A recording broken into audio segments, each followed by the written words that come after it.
escenario docente frente a la posmodernidad y las nuevas tecnologías.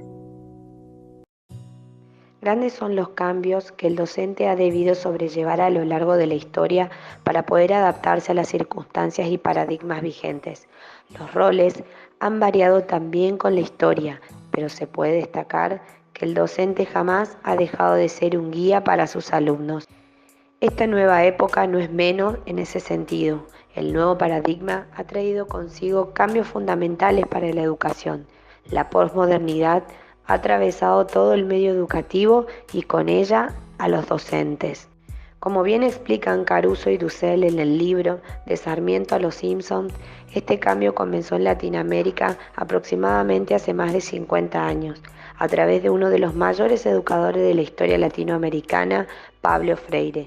Con él se empezó a gestar un movimiento que hoy es denominado Pedagogía de la Liberación.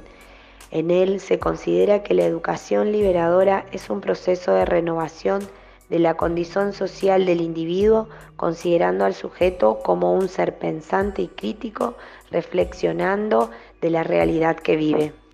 La educación liberadora parte de las ideas del constructivismo, donde el educando aprende a comprender el mundo de su interacción con él.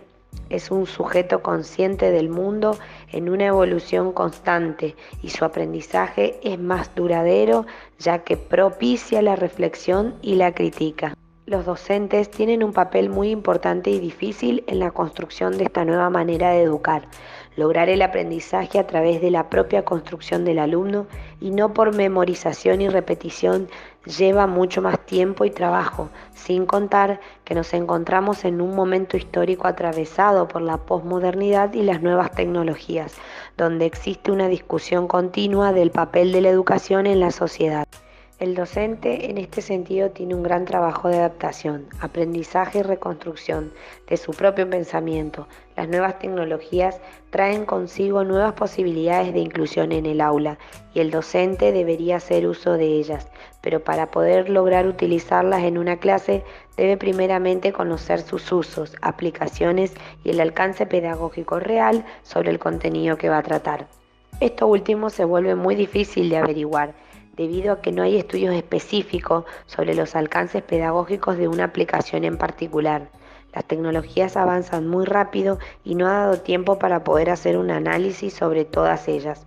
Esto implica que el docente no deba utilizarlas en el aula, sino que lleva al aula una especie de experimento de prueba y error con sus alumnos, aprende a la par de ellos e incluso puede verse superado por los mismos.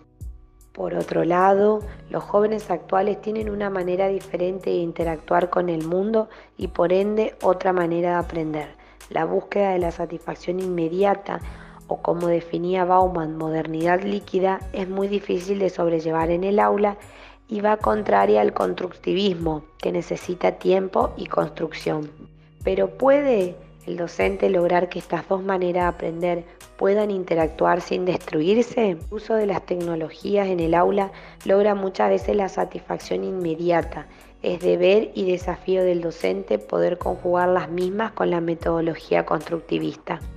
Un ejemplo de conjugación son los blogs, los cuales son justamente una herramienta que promueve la construcción hipertextual, facilita el intercambio abierto de materiales, estimula la transformación de la información en conocimiento, simplifica la interacción con diferentes comunidades y permite trabajar de manera colaborativa entre muchísimas otras cosas.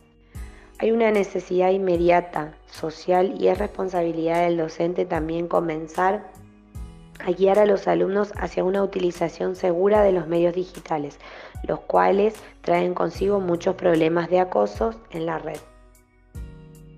La vocación del docente y su identidad.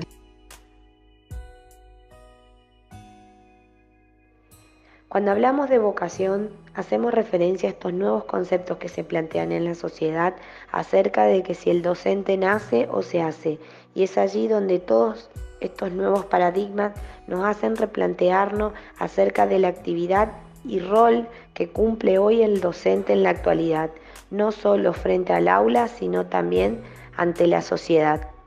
La noción más generalizada de vocación proviene de la idea de llamado, interno o externo, terrenal o divino, del más allá o del más acá.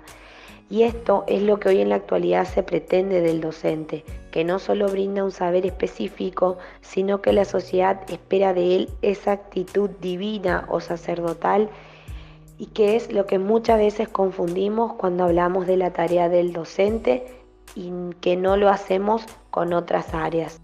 El llamado vocacional consiste en algo que nos empuja a hacer lo que hacemos y es una tarea diaria de elección, tanto no solo de la docencia, sino que también de otras áreas profesionales. Cuando hablamos de identidad docente, podemos tener varias visiones de los mismos, ya que hoy, con estos nuevos conceptos de cómo vemos a los docentes, podemos decir que esto nos plantea distintos conceptos para poder definirlo y así lograr una identificación propia de la profesión, ya que siempre va a estar atada a las definiciones de identidades que pueden darse de una sociedad misma. Hoy en la actualidad, la identidad del docente que se le da al mismo en una sociedad está muy deteriorada por la misma sociedad, la que le exige cumplir con roles y papeles que sobrepasan más allá de la actividad que uno puede realizar dentro del aula misma. Es por eso que cuando hacemos referencia a la identidad docente debemos tener presente las identidades colectivas en las cuales podemos definirlos y tener así varios conceptos y una visión más abarcativa e inclusiva para poder comprender y dar valor a la labor del docente.